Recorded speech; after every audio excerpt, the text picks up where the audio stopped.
Literally about 5 minutes ago, I was in the town centre looking for cheap holidays. I went to the estate agents and I said to the woman behind the counter, she says, "Can I help you?" I says, "Well, yeah." And she says, "What can I do for you?" And I says, "I'm looking for a cheap holiday." And she said, "Where do you want to go?" I says, "I don't know, Benidorm." And she said, "Okay." I said, "Right." And she got her computer out and she was typing. I said to her, after she said, "What are you looking for?" I said, "I want the cheapest possible holiday I can get from Liverpool Airport in the UK to Benidorm, the cheapest holiday."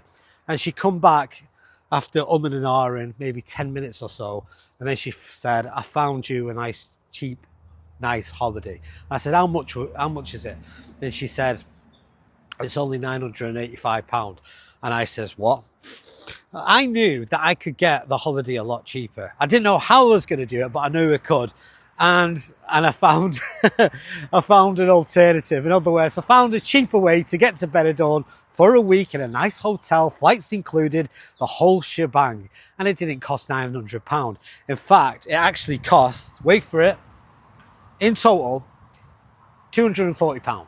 And it took me about 5 minutes to do that. So how did I do it? Well, in this video, you're going to find out the cheapest way to go to anywhere in Europe, flights included, and your holiday, the whole shebang, and it's going to cost you hardly anything. In fact, this is the cheapest possible way you can go on holiday. You can travel to Europe for the lowest possible price.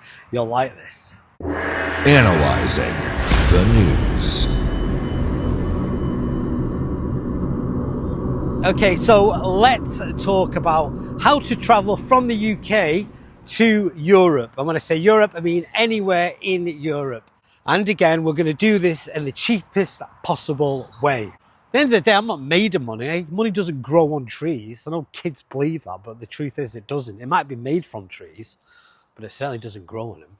So this video is for anyone who's planning a solo trip and wants to get the best deal on flights and places to stay.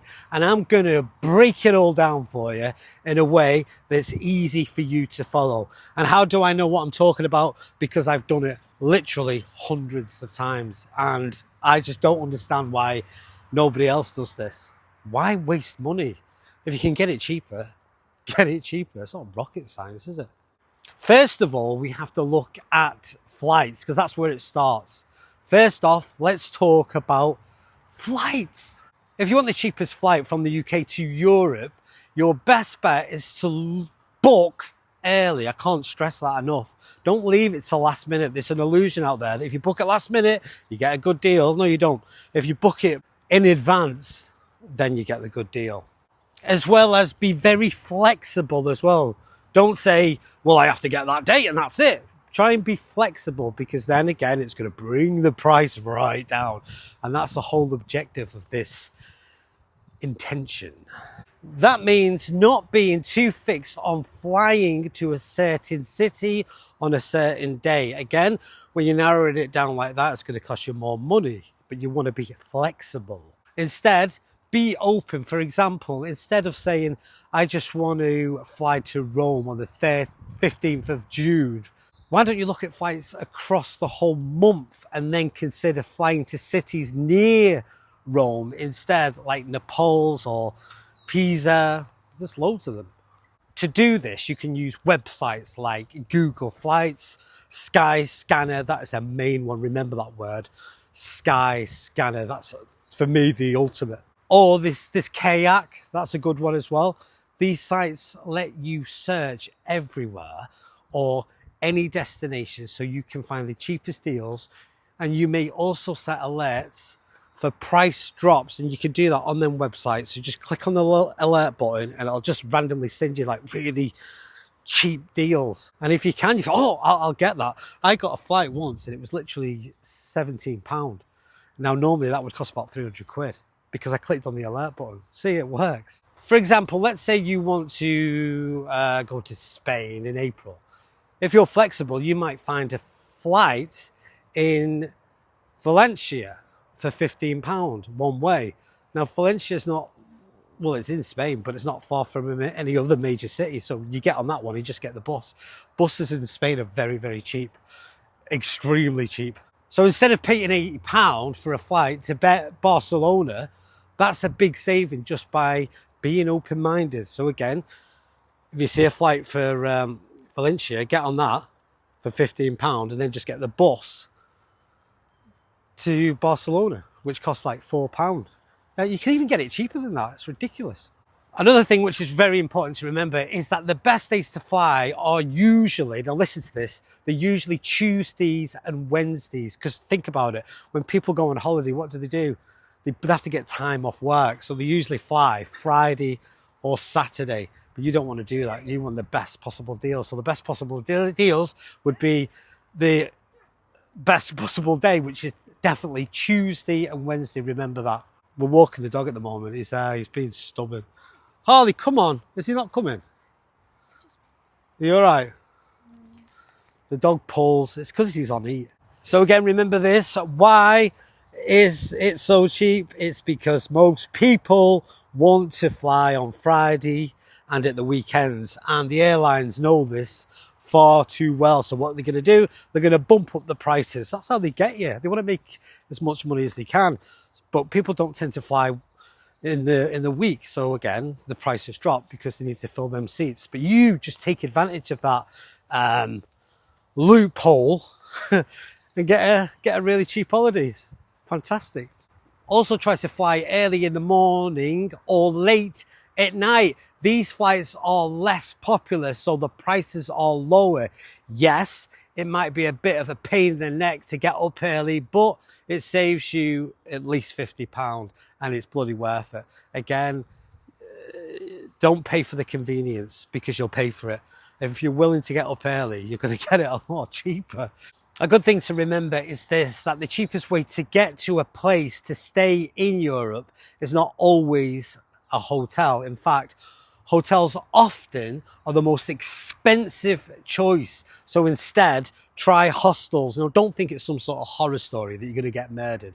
Hostels are very nice now. And there's also Airbnb or budget guest house. People don't think it's stuff like that. Well, some people do. And they're the ones who get really cheap holidays, like YouTubers who just want to get there, take care of business, enjoy themselves and get back home for the lowest possible price. And that's exactly how they do it. You see, to be fair, this is more aimed at people who want to go on a holiday on their own, but it's still, you can still do it with a family. But let's just talk particularly on that subject, that if you are on your own, a hostel is a great option. You can get a bed for as little as £10 to £20. That's the average a night for some parts of Europe, and it can be done. You've just got to look. And many hostels include a free breakfast, so that's a meal as well. And you get Wi-Fi, and you get lockers for all your stuff. It's all perfectly safe. It's a bloody bargain. You couldn't make it up. Now, if you prefer privacy, look for private rooms in an Airbnb. This is often cheaper than a hotel. And if you get there, you get to live a more local ambience. So you get to know the locals more and you get to meet other backpackers and solo travelers. You basically make loads of friends, and that's what you want. It's all about connections, isn't it? Plus, you might have access to a kitchen, which means you can cook your own food and save more money there, because again, you need spending money, don't you? And if you go to all restaurants every 5 bloody minutes, you're going to have no money left. So self-catering, going to save massive amounts of money there, aren't you? Okay, let's look at an example. Let me give you an example because I like examples. There we go. For example, in Budapest, you can get a clean, safe, private Airbnb room for around £25 a night. And you can do it because I've done it several times. In comparison, a basic hotel might cost you at least £50 or more. So why is this the cheapest way to travel? That's a big question. It's all about these 3 things. One of them being flexible, using smart tools and thinking outside of the box. Do not go to the estate agents. They're on a commission. They're basically doing the work that I'm telling you to do, and they're getting compensated for it. And they're charging you hundreds of pounds for the privilege. Just do it yourself. We live in a digital age. You can. It's not hard, is it? You see, if you book your flights in advance And if you don't mind flying midweek or early in the morning, then, and you're already winning, aren't you? Because if you're happy to stay in a place other than hotels, you can cut your travel costs by more than literally half the price. I've done it like for a quarter of the price several times. It's fun, it's a game. I love a good bargain. I think everyone likes a good bargain, don't they? Okay, so let's do this again. Let's break it down in an example. If you book a £20 return flight to Poland on a Tuesday and stay in a hotel for 5 nights at £15 a night, which you can do because I've done it, that's £95 for your whole trip. Flights and stay are both included. That's cheaper than a single night in a London hotel. That's the power of smart travel. And this is what this is about. Being smart. Think outside the box. Okay, now let's talk about the best months to travel. Because some people say, well, I want to go abroad, but they don't really know when the best time is to go. They just assume it is. They assume, well, summer must be the best time. But if you're in a foreign country, it's always bloody hot. So here we go. There are some months that are much cheaper than others. These are called budget months, and this is what you need to pay attention to.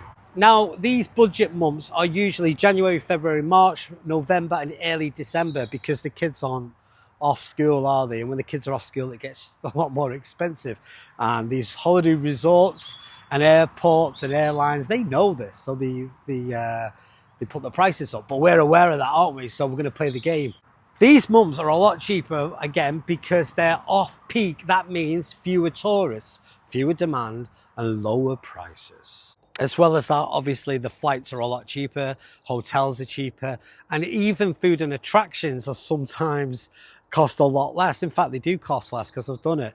If you travel in these months, you get more for your money. And if you get more for your money, the chances are you can go on more holidays because you've got more money to spend. So before you know it, you'll be traveling almost 10 times a year. I've done it. I've traveled 10 times a year in 1 year, and it's cost me hardly anything. I remember once I was traveling, I think I went on 6 holidays in 1 year, and my friend went on 1 holiday that year, and my holidays were half the price that he paid in total for that 1 holiday. And it frustrated him. And I explained to him, if you do this, this is how you can do it. You can get more for your money. You get more out of life and pay less money. It's not hard. Do it. Come on.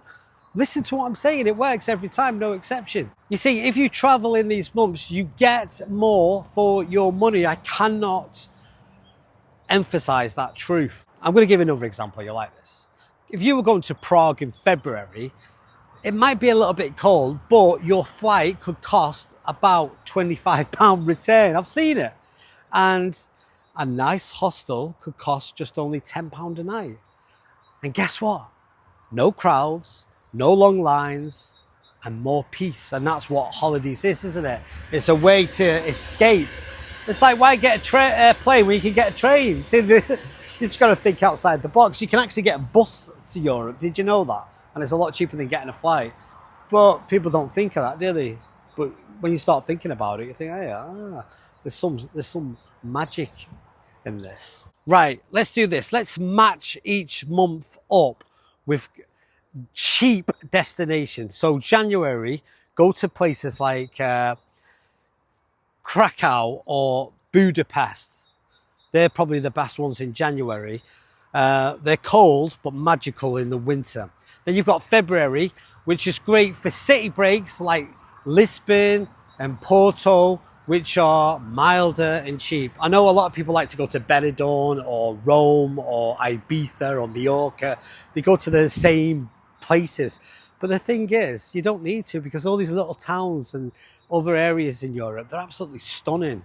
And the reason they're stunning is because they're not as commercialized, and it's a lot cheaper. Then let's look at March, because March is a big one. Why don't you try Athens? Athens is gorgeous. Or Rome, before the crowds start getting busier in spring, because that's when it starts to get a little bit busier. And then you've got April, so look at coastal Spain, like Alicante or Malaga, where it starts to warm up. When I say warm up, it's absolutely baking compared to the UK. So you won't be disappointed, I can assure you. And then you've got May, which is Eastern Europe. It's still cheap, but think about places like Sofia and other surrounding areas. You've just got to get on Google Maps and have a look, because there's places out there that are absolutely stunning and they're away from the tourist trap, and that's the place you want to go, honestly, because it'll expand your mind, it'll open your mind, and you'll have a great time. And then you've got June. Early June is okay, but prices rise mid-month, so try going early if you can. And then obviously you've got July and August, which is the big one. Now these are peak months, so expect high prices and busy airports. That's what we're trying to avoid. If you must travel, try lesser known places like Albania or northern Poland, because it's so much cheaper, but you still get the sun. And then you've got September, which is a great time to travel. The weather is still warm, but prices start to drop dramatically. And then there's October, so go to somewhere like Southern Europe, Greece, Cyprus, or Southern Spain, because all these countries are still very, very warm. If I was going to travel in November, what I would do, I'd go back to the budget season. That sun's bright. I'm in the UK and it's bloody baking today. I don't even need to go on holiday. Why don't you stay here? Because the UK is very expensive. I should know, I live here. Why don't you try Berlin or Brussels? They're really nice. And that's more winter months. But again, it's still warm. And then you've got December and early December, which is definitely cheap. So think about Christmas markets in Germany or Austria, but avoid traveling a week before Christmas, because prices are guaranteed to shoot up. They always will. It's how businesses work. Okay, here we go. Final tip. Always compare prices and read reviews. Don't just look at the pretty pictures on the brochure or online. Go on TripAdvisor. Find out what people really think of these holidays, and then listen to their experience and then form your own judgment. But don't just book the first flight or hotel you see. Again, check the reviews on TripAdvisor. I do it. It's like a given. I have to check TripAdvisor, because people will tell you the truth, won't they? And always use websites that compare prices like Skyscanner and Booking.com. They're probably the main things you should learn from this video. Book your flights on Skyscanner. Book your hotels on Booking.com. It's as simple as that. And one last thing, pack lightly. If you can travel with only a backpack, which I do, or a small case, you'll save money on luggage, because they charge you for that, because they charge fees too. So budget airlines often charge extra for your bags, and you know this. They try to get anything they can. If they can make money off you, they're bloody going to do it, aren't they? Because it's a business. So travel light. You don't need a big suitcase. You're not moving there. You're going on holiday. You're only going to be there for a week or something like that. So carry light. And if you're running out of clothes, you can just buy them over there, because they're so bloody cheap anyway. Okay, so there you have it. The cheapest way to travel from the UK to Europe as a solo traveler is to be flexible with where and when you want to go. Also use smart tools to find cheap flights and stays, and travel in off-peak months. It's so important that you do that, and also try to be aware that there's other options like staying in hostels or budget Airbnbs. Just go on the website airbnb.com. You'll find everything there. You've also got booking.com, which is a great one, and again Skyscanner, which is absolutely amazing. Remember to keep it simple and light. You don't have to carry the whole world with you. Just take what you need, and then as well as that, plan ahead. Again, the best way to predict the future is to plan it. It's as simple as that, isn't it? You've got to remember that traveling and going on holiday does not have to cost a fortune. Not now, it doesn't, because there's ways that you can do it very inexpensively with using these choices and options that you've got online. Like I say, I've mentioned quite a few of them today. Just go on them websites, and then you'll literally be able to experience the whole world, and it's all one budget at a time. I'm going to do a video in a couple of weeks, right? And I'm going to just go to Benidorm, I'm going to take you with me, and I have not preconceived how I'm going to do it. I'm just going to pick a random day in a couple of weeks, maybe 3 weeks, and then I'm just going to go for it, and I'm going to take you with me each step of the way from the decision I've made on that date. It'll be, right, I'm going to Benidorm, let's just go. And the second I decide I'm going to do it, I'm going to get my phone out, I'm going to start filming it step by step. And I know I'll get this holiday really cheap. It'll be so inexpensive, it'll blow your socks off. And you just copy what I'm doing and you'll do exactly the same thing. It's not hard. So in the future, from now on, don't look at holiday agencies and things like that, because they're just doing the work that I'm telling you to do, but they charge you hundreds and sometimes thousands of pounds. Cut the bloody middleman out. You don't need them. Just go online, book your flights separate. There's your flights, there's your hotel. Book them separately. So I'll give you an example.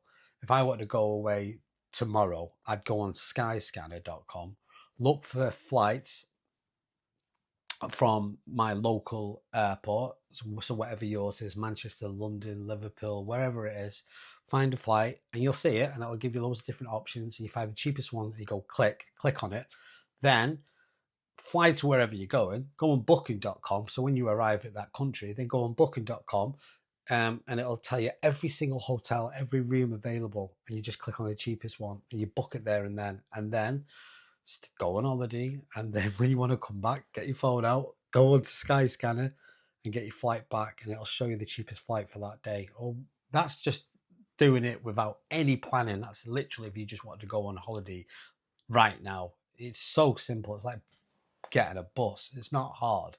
The thing that's stopping you is the fear. That's why people use travel agency, because they think if I use a travel agent, then they're taking care of it. So it's stress-free. I don't have to worry about it. But it's not hard. You do it. And at least if you do it, you know what you've done. So you don't have to ring the travel agents up if you get stuck. If you do it, you have to, and a problem occurs, you just ask yourself, because you're the one who did it. You're your own customer service. And the good thing about that is you don't have to wait in a queue to talk to someone when you've done it yourself. It's all down to you. You've got all the documents, you've got all the information, because you managed it yourself. And on top of that, you're saving huge amounts of money. Moving forward, I can't stress this enough. This is the best way to go on holiday or be a solo traveler or get it as literally as cheap as possible. This is the best way to do it. Hope you enjoyed this video. Hope you learned something. And yeah, take this knowledge with you. And if you are going on holiday, let me know and put in the comments where the best place you've been, or the best price you got for a trip and your experience and what you did, because sharing is caring.